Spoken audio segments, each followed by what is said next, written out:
One thing that I notice happening, and it's constantly happening these days, is the emotional reaction people have to data, images, footage, without looking at the context and without double checking the facts. Now, being rational about things is not easy. We are emotional creatures after all. However, the problem escalates when people start considering things as facts, even though they're using emotions as the baseline of analysis. For instance, this is a clip that has been running rounds on X and everyone has been sharing it, including me.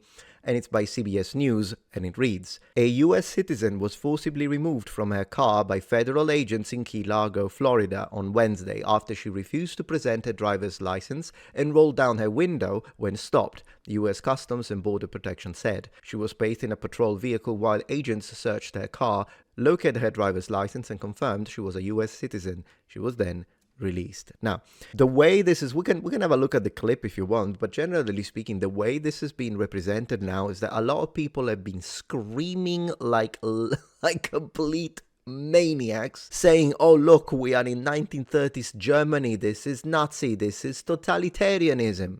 I'm more than happy to have a look at how, for instance, ICE, Border Patrol, Homeland Security have been dealing with investigations and searches. And then again, law enforcement should be held to a high standard when it comes to the way they deal, particularly with citizens. I'm not saying that police brutality isn't a thing, but we need to analyze this more deeply before we scream totalitarianism. Not to mention, these are designed to elicit an emotional response. I'm a US citizen, please help me. And so, of course, if you look at this and you're already inclined for being against the idea of ICE and the way they are conducting their illegal operations, then of course you see this and you're like, oh, fascists and all that. But to be honest, let's read this for a moment. What happened? She was forcibly removed from her car. Okay.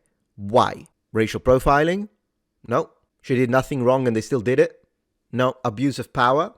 No. She refused to present a driver's license and rolled down her window when stopped. Okay. Well, then this is not a matter of police brutality. No, look. Here's my advice for every single person who lives here in the United States of America, regardless of your political affiliation, ethnic, whatever, religion. If law enforcement stops you and they ask you for identification or they ask you to show your driver's license, show the driver's license. "Hello, officer, how can I help you? Could you please show your registration and driver's license?" "Of course. It's in my glove box, officer. Do you mind if I reach?" Then he'll say, "Yeah, please, go ahead." Move slowly. Open the glove box. Get the driver's license. Give it to the officer. He looks. "Oh, you're a U.S. citizen." Or, "Oh, you're a legal resident. Thank you very much, sir. My pleasure. Bye." That's what you do. Now, know your rights. Absolutely know your rights. That is one thing that I do want to say. But this looks to me like main character syndrome. Everyone else is an NPC and I don't have to do what you tell me to do. And that's wrong. No, you live in a society, and in any given society, there is law enforcement. And if law enforcement tells you to do something like this, which isn't unlawful, do it. Do it. If you have nothing to hide. Now, the reality is that there are people that hate, like this is and again, I don't know her, but I'm saying maybe it's not her case. Still, poor judgment. But there are situations in which people are all like, defund the police, F the police, you don't tell me what to do. Yes, they do. It's law enforcement. So they can, and you should comply, unless what they're requesting is unlawful. In which case, maybe say nothing and wait for a lawyer. Call your lawyer at that point. But I'm saying in situations like this, and I watch a lot of police camera, by the way, camera footage, because I'm always interested. And a lot of the times when situations escalate, because clearly this is an escalation, and sometimes escalations get a lot worse. But I swear, almost every single time that I watch a police cam, I'm just going to say it, and things escalate is because people think that they are the boss. I'm not doing what you tell me to do. I'm not doing shit. Who do you think you are? And then they move quickly, they reach for a firearm, or they are just pests towards the officers. I mean, the officers are just doing their job at that point. So, this is one of those cases where, no, I don't think it's the fault of the officers, personally, and these people screaming at totalitarian regime are absolute morons. Also, I would like to underline another thing. So people are saying, see, and these are not even ICE officers, but of course there are people that are going to say these are ICE officers. But even if they were, if they say, see, ICE under this administration, they are arresting US citizen, they are deporting US citizen. Look, if you can provide data to demonstrate that empirically, then I would say let's look at these officers, and if they are trying to kick, which you can't, by the way, you can't deport US citizens, but let's say for a moment that they did, then yeah, that officer is breaking the law and therefore should be investigated, possibly take their job. But if they are doing this with illegal aliens, then it's illegals regardless. That's not what happened. Look, they located her driver's license and confirmed she was a US citizen. She was then released. All of this could have been prevented. Let's be real about this. All of this could have been prevented. And all she needed to do was, yes, here is my driver's license, officer. Thank you very much. Nothing would have happened. Nothing would have happened. We were like, okay, thank you. On your way, I guess. I don't even know. I've only been stopped, I think, once by a police officer, and everything went very smoothly. No problems. But definitely, but even in situations where, let's say, I mean, the police officer, the police woman in that case was very professional. She did nothing weird. It was normal. But even if you are in a scenario where a cop is doing something wrong, they're saying something wrong, they're asking for things they shouldn't be asking, or they're telling you to do things, go sue them afterwards. But don't react to them in weird ways, like, again, reaching for a firearm or starting to spurg and scream like a maniac, because if you do that, then the officer at that point doesn't know if their life is in danger, if you act like a complete maniac, and that puts your life at serious risk. And for what? If they really are in the wrong, if the one cop that you found was in the wrong, let your lawyer take care of it. Record it. Let your lawyer, they also have to record because they have the body cams, and then it's something you can do later when you're safe. But the problem is that a lot of the time, and I watch a lot of videos like this, people really think that laws don't apply to them, that civic rules, no, I am a gangster, I do whatever I want and you gotta deal with it. And oftentimes these go several meters under the ground. That's what ends up happening, particularly when they start threatening the officer, or they start doing weird stuff, or they try to run away. At that point, do you have something to hide? Did you have illegal substances inside your car? Oftentimes it is the case. But that's definitely what they're going to think. If you try to run for it, they think you're either a criminal, maybe you stole the car, maybe you do have illegal substances in there, maybe you have a freaking body, a corpse in there. At that point, you're running away, you've got something to hide. I mean, we can't really fault the officers at that point. If people, of course, on the extreme end reach for a firearm, officers should defend themselves because they have families to go back. Why did you even reach? But even in a middle scenario where you are just acting like a complete insane maniac, that is also a potential threat to the officer. So I do understand why. So just don't do that. Act like a normal human being. And once again, if you're a citizen, you have nothing to hide. Just tell them, show them, and bring it with you, in fact. I always, whenever we go out, I always have my legal status, my green card with me, my permission to work with me. I carry them everywhere. And if an officer and a policeman asks me to identify myself, I will tell them, yeah, absolutely, I'm a legal resident of this country. Boom, give them a green card. No problem. That's it. It's really as simple as that. You know what?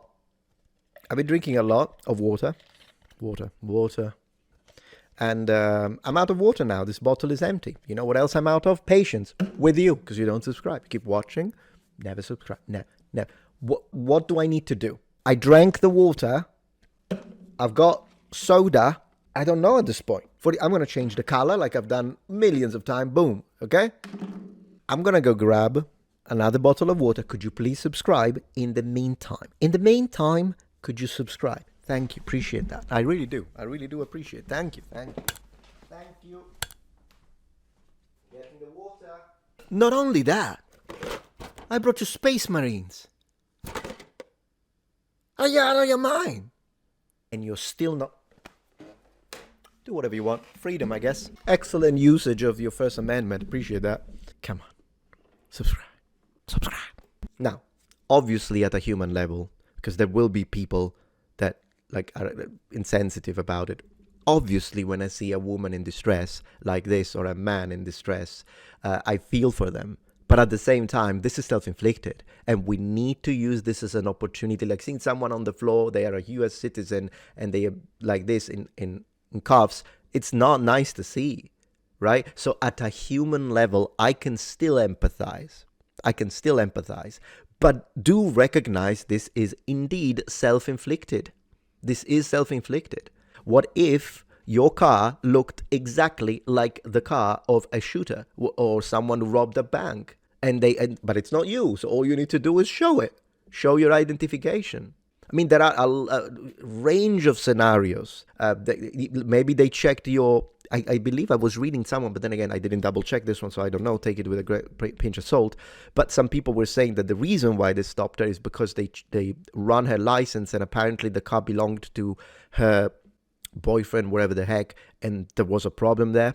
So once again, quite stupid. If that's true, I don't know if it's true, because people comment anything, people change everything, they don't even care about the facts. However, if this were to be true, then she actually made, once again, a tactical choice, because just given the driving license, I mean, doing that makes things even worse, because now it looks like you're guilty. So that's what I'm saying. What are the comments?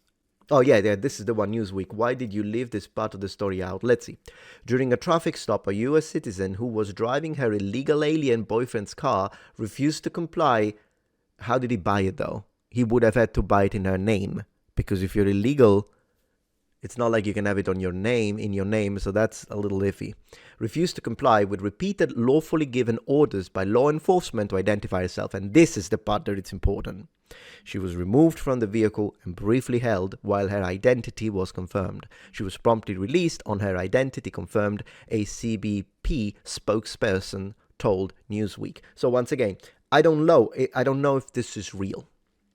I don't know if the part at the top is real, because it kind of sounds strange that why would the boyfriend own the car if he's illegal?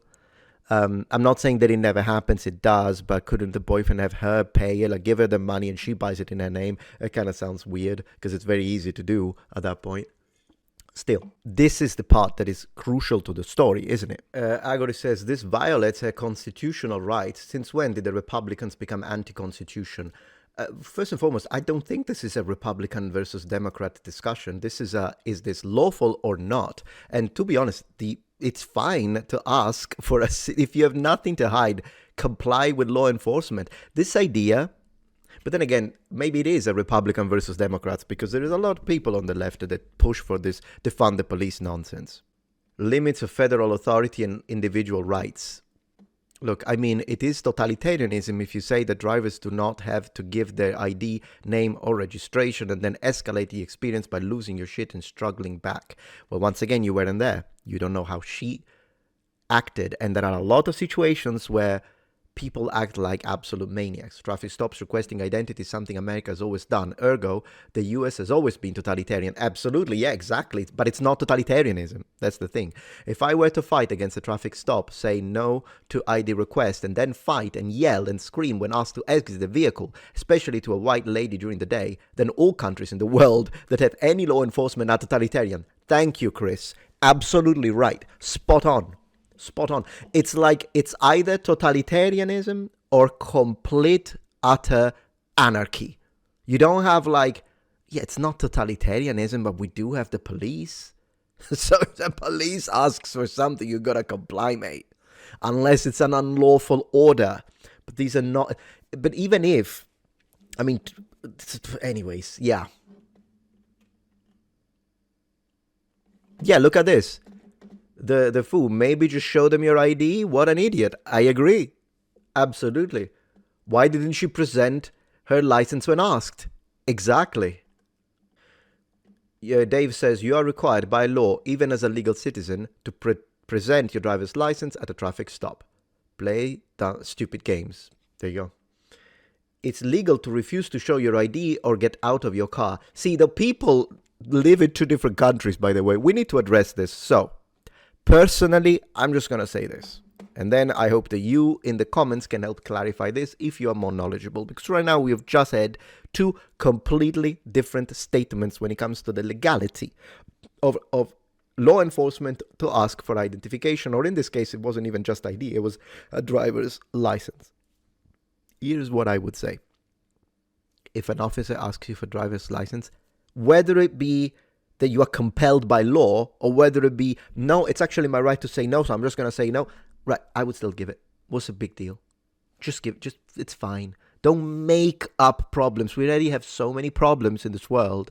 Don't generate extra problems just because you have to stomp the ground to be a child. So maybe just say, yes, officer, here's my driver's license. Thank you. That's what I would do, regardless. But now I'm interested. Who's right? Who's wrong? Is it legal to refuse to show your ID or get out of your car? Is that true? And when it comes to John Hawkins, and when it comes to Dave, he says instead you are required by law. So can you please, particularly if you're American or you're a lawyer, please let us know. But regardless of who is right here when it comes to the actual constitution or the law, the code, whatever it is, I still think that my advice is valid and it's in fact the best way to minimize an otherwise unfortunate and negative experience for everyone, because I don't think that the officers want to do that. I think they just want to get until the end of the day and finish the whatever the heck it's called. I don't think they do want to deal with people screaming and all this nonsense and having to hold and open the car and check it and maybe there is trouble. I think they just want to be like, hey, thanks for the car. Okay, thank you. On your way. Keep moving at this point. But that's that. Let me know what you think and thank you for watching. If you appreciate my content so far and wish to help ensure my ability to continue to tell it how it is, regardless of any possible backlash, please support this channel on Patreon. Any support helps me and my team of academics keep the channel strong and gives us the means to fight back against the political rewriting of history. Stand with us, form the wall, defend the truth.